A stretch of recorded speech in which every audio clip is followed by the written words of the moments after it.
नमस्कार साथियों, मैं कल्पना स्वागत करती हूँ आप सभी का मेरी स्टडी में। आशा करती हूँ कि आप सबकी पढ़ाई बेहतर हो रही होगी और आप सभी अच्छे से रिवीजन कर रहे होंगे। देखिए, अभी तक अगर आपने इस चैनल को सब्सक्राइब नहीं किया है तो प्लीज़ तुरंत इसे सब्सक्राइब करें और जितना ज़्यादा हो सके इसे उतना ज़्यादा शेयर करें, क्योंकि जिस लेवल के मैं आपको नोट्स देने का प्रयास कर रही हूँ वो आपको कहीं नहीं मिलेंगे। आपको टीचर्स पढ़ा देते हैं और फिर आप उसके बाद आपको ये सबसे बड़ा कन्फ्यूज़न होता है कि जो उन्होंने बताया है, जो उन्होंने बोला है, हम उसे लिखें कैसे। पर मेरे साथ तो आपको ये भी कन्फ्यूज़न नहीं है। जैसा मैं लिख रही हूँ आप बिल्कुल ऐसा ही लिख सकते हैं और नोट्स बना सकते हैं और इससे बाहर कुछ भी नहीं आएगा। आप चाहें तो टेस्ट सीरीज़ करके देख सकते हैं कहीं से भी। सिर्फ मैं ये नहीं कह रही हूँ कि जो मैं टेस्ट सीरीज़ कराती हूँ वो सिर्फ मेरे द्वारा कराई हुई नहीं, आप कहीं भी जो भी टेस्ट सीरीज़ कराई जाती हैं आप उन्हें करके देखिए। 100% आप उन क्वेश्चंस के आंसर दे पाएंगे, लेकिन आप बस रिवीजन करते रहिए। आज हम जिस विषय पर चर्चा करेंगे वो है प्राचीन भारत के इतिहास से संबंधित एक बहुत ही महत्वपूर्ण टॉपिक। ये है कांची का पल्लव राजवंश। आज हम पल्लव राजवंश के बारे में पढ़ेंगे, क्योंकि पल्लवों के भी कई सारे ऐसे राजा हुए जिनका अस्तित्व बहुत ही उभर कर सामने आया और जिन्होंने बहुत ही अच्छे कार्य किए। बहुत सारे ऐसे महत्वपूर्ण मंदिर बनवाए जो आज भी वर्तमान में भी उपस्थित हैं।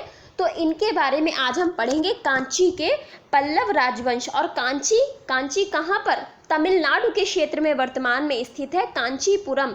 तो ये तमिलनाडु के क्षेत्र में स्थित है और आज हम पल्लव राजवंश के बारे में पढ़ेंगे। पल्लवों के बारे में अगर हम बात करें तो जो इनका प्रारंभिक जो शासनकाल रहा या प्रारंभिक अस्तित्व रहा उसके विषय में हमें बहुत ज़्यादा जानकारी नहीं मिलती है कि कहाँ से ये आए, इनका इतिहास में कैसे वर्चस्व रहा। परंतु कुछ बाद के ऐसे राजा हुए जिनके विषय में हमें जानकारी प्राप्त हुई और जो ये दक्षिण भारत में फैले हुए थे। परंतु कहते ना कि पल्लव दक्षिण के राजाओं में से एक थे, परंतु दक्षिण भारत की 3 प्रमुख शक्तियों में दक्षिण भारत की 3 प्रमुख शक्तियां थी। नाम याद कर लीजिए, चेर, पांड्य और चोल। चेर, पांड्य और चोल, इनमें इनकी गणना नहीं की जाती, जबकि ये भी शक्तिशाली थे। परंतु ऐसे क्या कारण रहे कि चेर, पांड्य और चोल जैसी 3 शक्तियों के साथ में इनकी गणना नहीं की जाती है? कुछ इतिहासकारों ने पल्लवों को नाग राजाओं का वंशज बताया है कि ये नाग राजाओं के वंशज थे। ताम्रपत्र लेख के अनुसार पल्लवों को ईस्वी 3री और 4र्थी शताब्दी के आसपास का माना गया है कि यही इनके शासनकाल का लगभग समय रहा होगा जब इन्होंने अपने एक नए वंश की नींव डाली, शासन करना प्रारंभ किया। तो इसके संस्थापक की अगर हम बात करें तो सिंह विष्णु नाम का व्यक्ति इस वंश का संस्थापक था और राजधानी थी कांचीपुरम, जो वर्तमान तमिलनाडु में स्थित है। यही इनकी राजधानी थी, पल्लवों की राजधानी। इसके बाद हम पढ़ेंगे सिंह विष्णु के बारे में कि सिंह विष्णु कौन था। तो इनके शासनकाल का जो समय बताया गया है वो है 575 ईस्वी से 600 ईस्वी तक। ये समय काल था जब इन्होंने शासन किया। तो पल्लव राजवंश का संस्थापक सिंह विष्णु था और 6ठी शताब्दी ईस्वी के अंत में जब पल्लवों का अस्तित्व जो था वो चरमोत्कर्ष पर था, क्योंकि इससे पहले भी मैंने बताया कि राजा हुए परंतु उनके विषय में जानकारी नहीं थी। जब सिंह विष्णु आया तब आप कह सकते हैं कि इसने अपने तरह के एक पल्लव राजवंश की नींव डाली और उसको चरमोत्कर्ष पर पहुंचाया कि उसे ख्याति दिलवाई, प्रसिद्धि दिलवाई। तो सिंह विष्णु को क्या कहते हैं कि पल्लवों को इसने ख्याति दिलाने का कार्य किया। सिंह विष्णु को पोतरायन व अवनी सिंह भी कहते हैं, ये इनके उपनाम हैं, पोतरायन और अवनी सिंह। इसने अपने विस्तारवादी नीतियों में कावेरी तक साम्राज्य विस्तार किया था। कावेरी नदी का जो क्षेत्र था वहां तक इसने साम्राज्य विस्तार किया था। इसके साथ साथ इसने पांड्यों, कलभ्रों व मालवों को भी परास्त किया था कि मालवा क्षेत्र तक ये आक्रमण करने पहुंच गया और इसने मालवों को भी परास्त किया। इसके साथ साथ ये विष्णु का उपासक था। इस वंश के राजा कुछ विष्णु के उपासक हुए हैं और कुछ तो शिव के उपासक हुए हैं। परंतु ये जो सिंह विष्णु है, तो सिंह विष्णु नाम में ही विष्णु आ रहा है, तो आप यहाँ से याद कर सकते हैं कि सिंह विष्णु का उपासक था। सिंह विष्णु के दरबार में ही भारवी भारवी रहा करते थे। ये भारवी जिन्होंने किरातार्जुनीयम की रचना की, इनकी रचना का नाम है किरातार्जुनीयम। तो ये भारवी सिंह विष्णु के दरबार में ही रहा करते थे। किरातार्जुनीयम एक बहुत ही उत्कृष्ट कृति है जिसमें किरात और अर्जुन, किरात जो जंगल में रहने वाले लोग होते हैं उनको किरात कहा जाता है। ये किरात एक जाति होती थी। तो किरात और अर्जुन के मध्य का वार्तालाप है जिसको वर्णन किया है भारवी ने। ये पुस्तक बहुत ही अच्छी है, मैंने पढ़ी भी है। इसके साथ साथ बताया गया है आदिवराह गुहा मंदिर। आदिवराह गुहा मंदिर, गुहा का मतलब होता है जो गुफानुमा बना होता है, गुहा मंदिर। ये मामल्लपुरम में स्थित है और इसमें बताया गया है कि सिंह विष्णु और उसकी 2 रानियों की प्रतिमा इस मंदिर में बनी हुई है। तो जो पल्लव राजवंश के राजा थे, इनके मंदिरों की एक ये विशेषता भी थी कि इनमें से जो कुछ मंदिर थे वहाँ पर राजाओं के, पल्लव राजवंश के जो राजा थे उनकी और यहाँ की रानियों की प्रतिमा मिलती है। इसके बाद राजा कौन बना? इसके बाद राजा बना महेंद्र वर्मन प्रथम। महेंद्र वर्मन प्रथम 600 ईस्वी से लेकर के 630 ईस्वी तक इनका शासनकाल रहा था। ये सिंह विष्णु का पुत्र था महेंद्र वर्मन। और इसके राजारोहण के बाद ही दक्षिण में जो प्रभुत्व मतलब सत्ता के लिए कहते हैं कि पल्लवों और चालुक्यों के मध्य में संघर्ष शुरू हो गया। कि जैसे आपने त्रिपक्षीय संघर्ष देखा था ना, त्रिपक्षीय संघर्ष कन्नौज पर आधिपत्य के लिए, वैसे ही यहाँ पर दक्षिण के जो क्षेत्र थे उन पर अधिकार करने के लिए पल्लवों और चालुक्यों के मध्य में संघर्ष प्रारंभ हो गया। और ये संघर्ष बहुत लंबा चलेगा कि कभी उनके राजा पल्लवों पर भारी पड़े तो कभी पल्लवों के राजा चालुक्यों पर भारी पड़े, और बिना राजा की हत्या किए तो ये संघर्ष खत्म ही नहीं होता था। फिर वो अपने जो पुत्र आता था वो अपने पिता की मृत्यु का बदला लेने के लिए उस राजा की हत्या करता था। फिर जिस राजा की हत्या हुई होती थी उसका पुत्र बदला लेने के लिए वही करता था। तो ये बदला की जो भावना थी ये बहुत लंबी चली। इसके बाद ऐहोल अभिलेख में, ऐहोल अभिलेख याद रखिएगा पुलकेशिन द्वितीय का है। ऐहोल अभिलेख पुलकेशिन द्वितीय का है, मोस्ट इंपॉर्टेंट क्वेश्चन है, बहुत बार पूछा गया है। तो इस ऐहोल अभिलेख में बताया है पुलकेशिन द्वितीय ने कि महेंद्र वर्मन ने पल्लवनाथ को परास्त किया था। पल्लवनाथ को इसने परास्त किया था। और महेंद्र वर्मन को किसने परास्त किया था? तो पुलकेशिन द्वितीय ने महेंद्र वर्मन को परास्त किया था। और ये पुलकेशिन द्वितीय चालुक्य वंश का राजा था। इसके साथ साथ बताऊंगी कि महेंद्र वर्मन प्रारंभ में जैन धर्म का अनुयायी था। जब इसकी स्टार्टिंग हुई, जब इसके शासनकाल का प्रारंभ हुआ तो ये जैन धर्म को मानता था। परंतु बाद में क्या हुआ कि संत अप्पर से प्रभावित होकर इसने शैव धर्म को अपना लिया। कुछ इन्हें शैव धर्म के विचार अच्छे लगे होंगे, जब ये अप्पर के संपर्क में आए तो इन्होंने शैव धर्म को अपना लिया। इन्हीं के साम्राज्य में अप्पर व तिरुज्ञान, ये संतों के नाम है, अप्पर व तिरुज्ञान ने शैव धर्म का बहुत ही ज़्यादा प्रचार और प्रसार किया, क्योंकि वहाँ पर जैन धर्म फैला हुआ था। तो लोगों को ये बताया कि शैव धर्म बहुत ही अच्छा है भाई, जो भी अपने धर्म का प्रचार करता है तो वो अपने धर्म को उत्कृष्ट बताता है। तो यहाँ भी वही हुआ कि इन्होंने शैव धर्म का प्रचार प्रसार किया और लोगों को उसे अपनाने के लिए प्रेरित किया। इसके साथ साथ महेंद्र वर्मन ने अर्काट जिले में, ये भी तमिलनाडु का ही क्षेत्र है, जहां पर महेंद्रवाड़ी झील और विष्णु का दरी मंदिर बनवाया विष्णु के लिए, भगवान विष्णु के लिए। और इसके साथ साथ में महेंद्रवाड़ी झील जो कि इसी के नाम पर आधारित थी, ये महेंद्र वर्मन प्रथम ने बनवाई थी। आगे चलते हैं तो हमें पता चलता है कि मंडपगुप्त अभिलेख से, मंडपगुप्त एक अभिलेख है, इससे हमें पता चलता है कि ब्रह्मा, ईश्वर और विष्णु के मंदिर इसने बनवाए।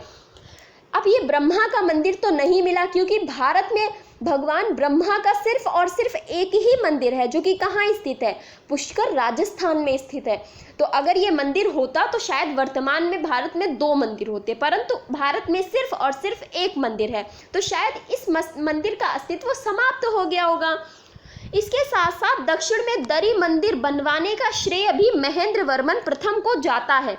ये प्रश्न आपसे पूछा जा सकता है कि दक्षिण में दरी मंदिर बनवाने का श्रेय किसे जाता है? तो ये श्रेय जाता है महेंद्र वर्मन प्रथम को। इसकी उपाधि की अगर हम बात करें तो चैत्यकारी या चैत्यकारी इनकी उपाधि थी, क्योंकि चैत्य बनवाए थे ना, तो चैत्यकारी या चैत्यकारी उपाधि। इसके साथ साथ मत्तविलास, गुणभर, शत्रुमल्ल और ललितांकुर, इस प्रकार की उपाधियां इन्होंने धारण करी थी। मत्तविलास, गुणभर, शत्रुमल्ल और ललितांकुर, ये इनकी उपाधियां थी महेंद्र वर्मन प्रथम की।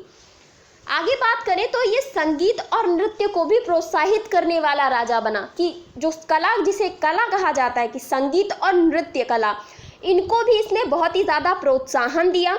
इसके साथ साथ में पता चलता है कि पुदुकोट्टा रियासत में कुडुमियमले संगीत अभिलेख एक मिला है, ये महेंद्र वर्मन प्रथम का है।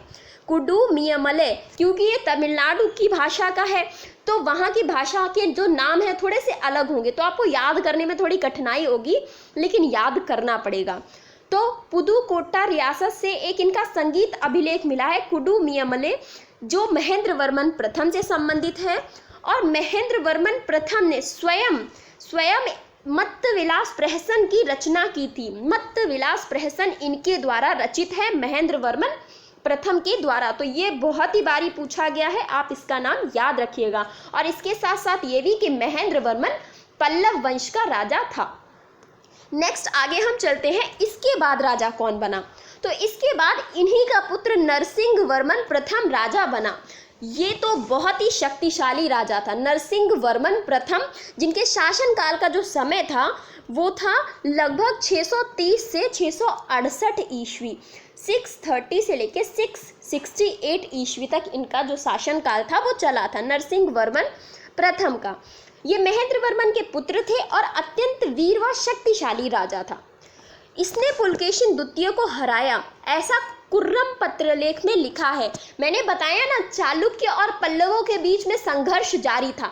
अब पुलकेशिन द्वितीय ने महेंद्र वर्मन प्रथम को हराया था, और महेंद्र वर्मन प्रथम नरसिंह वर्मन प्रथम के पिता थे, तो अपने पिता की हार का बदला तो पुत्र लेगा ही ना। तो बदले के लिए इसने पुलकेशिन द्वितीय को हराया।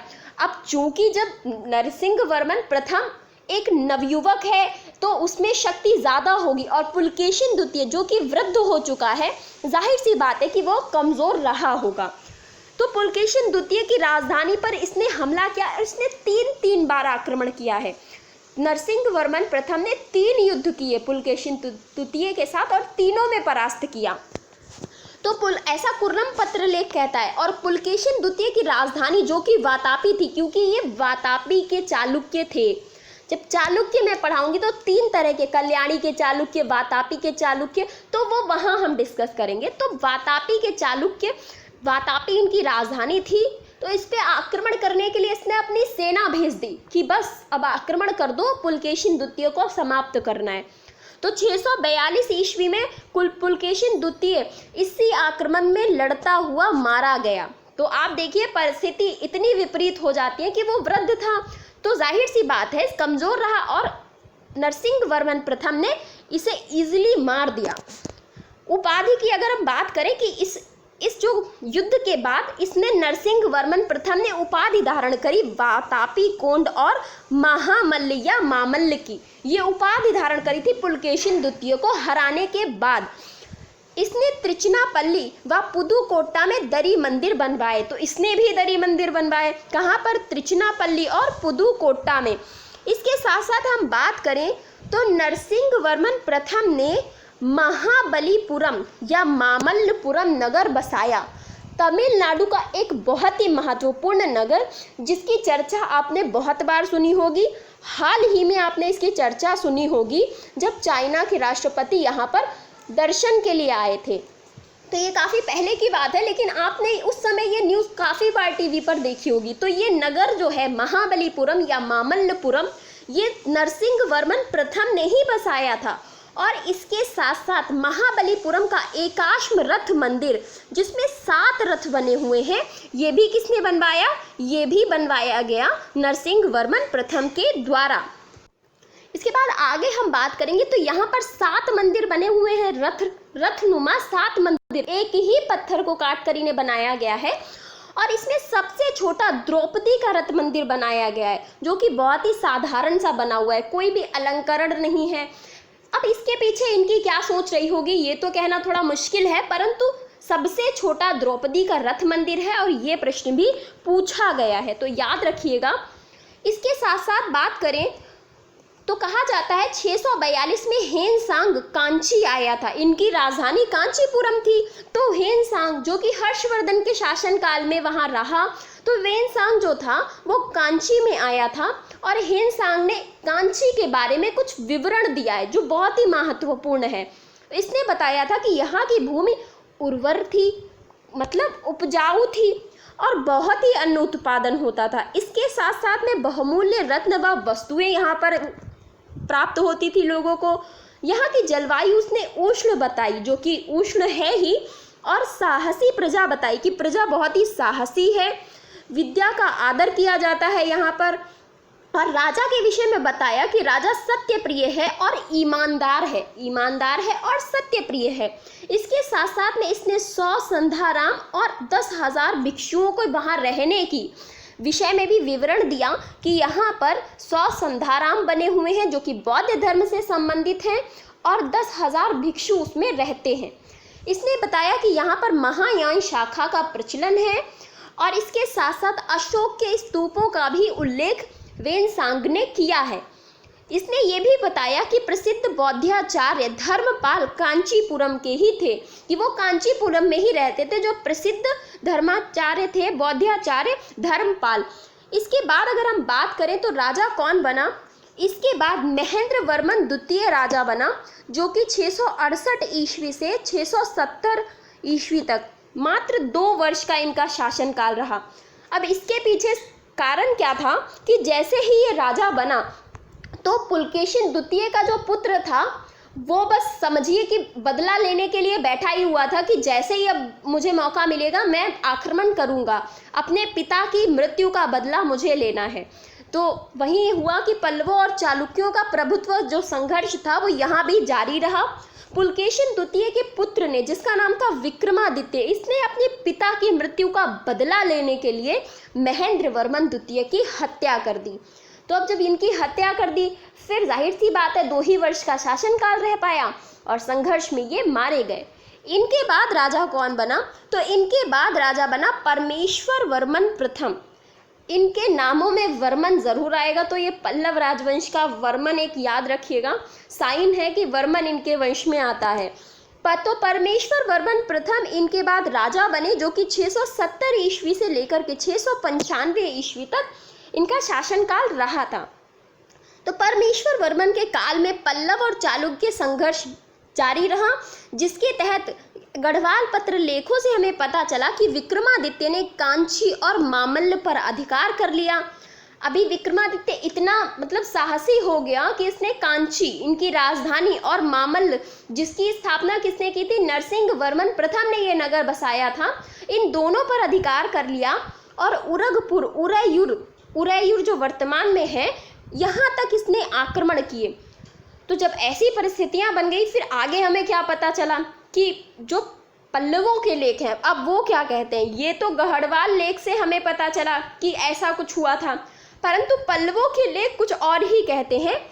इनका कहना है कि परमेश्वर वर्मन प्रथम और विक्रमादित्य के मध्य में पेरुवलनल्लूर, ये नाम है इनका, पेरुवलनल्लूर त्रिचनापल्ली, ये त्रिचनापल्ली का क्षेत्र था। यहाँ पर इनके मध्य में भयावह युद्ध हुआ, बहुत ही ज़्यादा, मतलब ऐसा युद्ध कि जैसे सब तरफ ब्लड ही ब्लड, कि इतना बड़ा संघर्ष हुआ, एक युद्ध हुआ। तो परमेश्वर वर्मन प्रथम ने चालुक्यों की सेना को ध्वस्त कर दिया और चालुक्य राजा के शरीर को ढकने के लिए चीथड़े तक नहीं बचे। तो अतिशयोक्ति अलंकार हो गया, यहाँ पर थोड़ा सा ज़्यादा ही इन्होंने अतिशयोक्ति में ये बात बता दी कि एक व्यक्ति एक जगह कह रहा है कि विक्रमादित्य की विजय हुई, उसने अधिकार कर लिया, और यहाँ पर इनका कहना बिल्कुल विपरीत है कि परमेश्वर वर्मन प्रथम की विजय हुई, और इस प्रकार की विजय की जिसमें विक्रमादित्य की जो शरीर था उसको ढकने के लिए कुछ कपड़े तक नहीं बचे, इतना बुरी तरह से परास्त किया, सेना भाग गई डर कर। तो इस तरह का विवरण हमें देखने को मिलता है। अब कितनी सत्यता है ये नहीं कह सकते। इसके बाद हमें पता चलता है कि परमेश्वर वर्मन जो प्रथम था वो शैव उपासक था, मतलब शिव का उपासक था, और इसने गणेश मंदिर का निर्माण कराया था। इसके साथ साथ एकमल्ल, लोकादित्य और गुणभाजन की इनकी उपाधि थी। इनके बाद जो राजा बना उनका नाम था नरसिंह वर्मन द्वितीय, जिनका शासन काल था लगभग 704 से लेकर के 728 ईस्वी तक। 704 से लेकर के 728 ईस्वी तक। तो इनके बारे में हम बात करेंगे। नरसिंह वर्मन ये जो शासक था ये बहुत ही शांति प्रिय शासक रहा। इसके शासनकाल में शांति बनी रही, शांति व्यवस्था रही, जिसके कारण कला और साहित्य का बहुत ही ज़्यादा विकास हुआ। क्योंकि अब जब युद्ध करना ही नहीं पड़ रहा है राजा को, तो राजा कहीं तो किसी क्षेत्र में तो विकास करेगा ही। तो वही हुआ ना कि फिर इन्हें विकास करने का अवसर मिला, तो इन्होंने कला और साहित्य का विकास किया। तो इन्होंने कला और साहित्य के विकास में क्या क्या किया, अब हम वो देखेंगे। इनके द्वारा कैलाशनाथ अथवा राजसिंहेश्वर मंदिर बनवाया गया। कैलाशनाथ अथवा राजसिंहेश्वर मंदिर नरसिंह वर्मन द्वितीय के द्वारा। और द्रविड़ स्थापत्य कला का प्रारंभ भी यहीं से माना जाता है। द्रविड़ स्थापत्य कला का प्रारंभ जो है वो इसी मंदिर के निर्माण के बाद से माना जाता है। इसके साथ साथ कांची का ऐरावतेश्वर मंदिर जो कि कांची में स्थित है, इसका निर्माण नरसिंह वर्मन द्वितीय ने कराया। महाबलीपुरम का शोर मंदिर, ऐसा कहते हैं कि यहाँ पर जो स्तंभ लगे हुए हैं उनसे एक शोर सा आता है, एक आवाज़ सी आती है। पता नहीं, मैंने तो खैर नहीं देखा, लेकिन बस सुना है इसके विषय में। तो यदि आप कभी भी यहाँ जाएं तो ये चीज़ ज़रूर देखिएगा कि क्या ये सच है।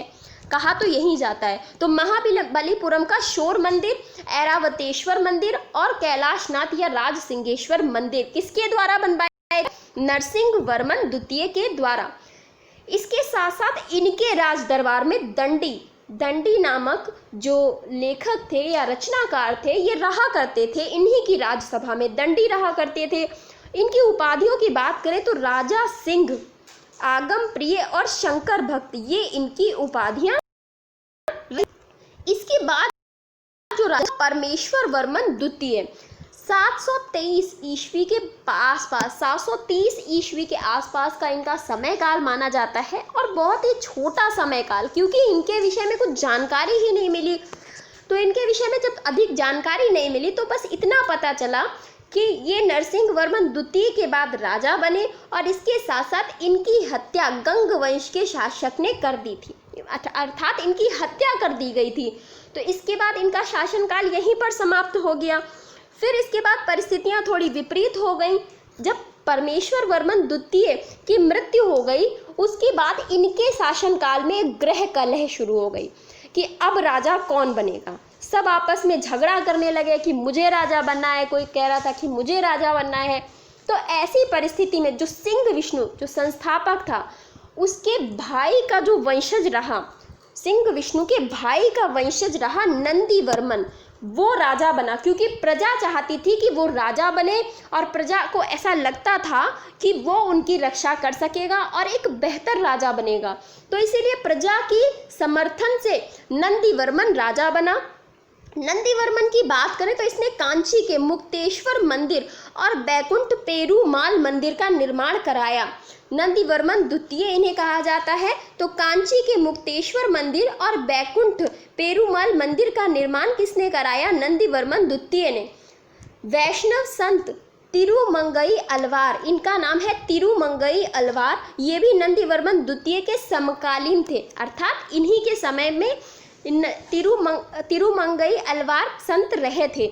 नंदी वर्मन का उत्तराधिकारी उनकी रानी रेवा से उत्पन्न पुत्र दंती वर्मन था। अब ये जो रेवा थी नंदी वर्मन की राजकुमारी, ये दंती दुर्ग जो कि राष्ट्रकूट राजा था दंती दुर्ग, उनकी ये पुत्री थी। तो उनकी पुत्री का विवाह हुआ था नंदी वर्मन पल्लव वंश के राजा के साथ। अब ये क्या हुआ कि पल्लव वंश के राजा और राष्ट्रकूटों के मध्य में एक संघर्ष हुआ।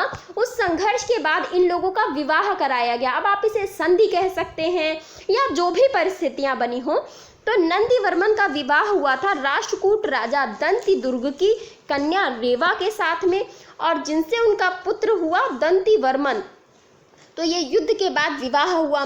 अब युद्ध हुआ, फिर उसके बाद धीरे धीरे आसपास के क्षेत्रों ने इन पर अधिकार करना प्रारंभ कर दिया और धीरे धीरे इनकी शक्ति क्षीण होती गई। ऐसी परिस्थिति में दंतिवर्मन की भी हत्या कर दी गई, वो भी परास्त हो गए। फिर अंतिम जो राजा बना वो बना अपराजित वर्मन। अपराजित वर्मन अंतिम राजा बना पल्लव राजवंश का। इसके साथ साथ हम इनके कुछ शासन प्रणाली के बारे में ज़रूर देखेंगे। तो इनकी शासन प्रणाली के बारे में बताया जाता है कि सत्ता का केंद्र जो था वो राजा था, संपूर्ण सत्ता राजा में निहित थी। इसके साथ साथ जो छोटे प्रदेश थे उनको कोट्टम और नाडु कहा जाता था। कोट्टम और नाडु जो छोटे छोटे से क्षेत्र होते थे उन्हें, यह इनके शासनकाल में 18 प्रकार के कर प्रजा पर लगाए गए थे कि उसे 18 प्रकार के कर देने हैं, जैसे कि विवाह कर और जो कृषि से संबंधित कर, इस प्रकार के कर इनके ऊपर लगाए गए थे। कुछ शब्द हैं जिनका अर्थ जान लेना बहुत ही ज़रूरी है कि इनमें रट्टिक कहा जाता था जिलाधीश को। प्रधान मदम्ब चुंगी के अफसर को, जो कर इकट्ठा करता था उसके अफसर को कहा जाता था। अमच्च कहा जाता था मंत्री को, यहाँ अमात्य नहीं है, अमच्च शब्द का प्रयोग किया गया है। यह मंत्री को कहा जाता था। अरख दिक्कत कहा जाता था रक्षक को, जो रक्षा करते थे उनको, रक्षकों को अरख दिक्कतों को कहा शब्द से संबोधित किया गया। गूमिक कहा जाता था वन अधिकारी को, गूमिक वन अधिकारी। और संजरंतक दूत को कहा जाता था, जो दूत एक जगह से दूसरी जगह भेजे जाते थे उन्हें कहा जाता था। इसके साथ साथ कला की बात करें, क्योंकि कला का विकास आपने पल्लव राजवंश के शासनकाल के समय बहुत देखा। इन लोगों ने कई सारे मंदिर बनवाए, दरी मंदिर बनवाए। ऐसे ऐसे मंदिरों के उदाहरण हैं कि आप जब स्वयं उन्हें देखेंगे, उनका अवलोकन करेंगे तो आपकी भी दृष्टि टिक जाएगी। इतना सुंदर अलंकरण है उन मंदिरों पर। तो इस प्रकार से इनकी मंदिरों की विशेषताएं थी कि ठोस चट्टानों को काट कर बनाए जाते थे। जो बिल्कुल ठोस चट्टानें होती थी उनको इस प्रकार से काटा जाता था कि वो मंदिर का शेप दिया जाता था उन्हें काट कर। इसके साथ साथ में वर्तुलाकार लिंग, असाधारण द्वारपाल और प्रभा तोरण और त्रिमुखे स्तंभ, ये इनके मंदिरों की विशेषताएं हैं। तो इसके बाद में देखें तो दो प्रकार के मंदिर बनवाए गए। एक प्रकार के जो महेंद्र वर्मन प्रथम ने प्रारंभ किए थे, उसके बाद नरसिंह वर्मन प्रथम ने बनवाए, जिनमें अलंकरण भी बहुत ही ज़्यादा विशिष्ट था और स्तंभों पर जो डिज़ाइन था, जो अलंकरण था, वो अलग प्रकार का था। एक बिल्कुल नया आप कह सकते हैं कि उससे पहले उसका कभी प्रयोग ही नहीं किया गया। इसके साथ साथ कुछ मंदिरों में पल्लव राजा और रानियों की सजीव मूर्तियाँ, ऐसी मूर्तियाँ जो लगता था कि बस बोल ही देंगी, इस प्रकार की सजीव मूर्तियों का अंकन या कह सकते स्थापना कहाँ कराई गई? ये पल्लवों के द्वारा निर्मित जो मंदिर थे उनमें कराई गई। तो ये कुछ इनकी कला और साहित्य की विशेषताएं थी, इनके शासन की कुछ प्रणालियाँ थीं। और ये था हमारा पल्लव राजवंश, जिसको आज हमने कवर किया, जिसमें इतने महान शासक हुए। तो कैसा लगा ये ज़रूर बताइएगा, नोट्स ज़रूर बनाइए और रिवीजन ज़रूर करिए। वीडियो को लाइक करिए, शेयर करिए और चैनल को सब्सक्राइब करिए। Thank you so much.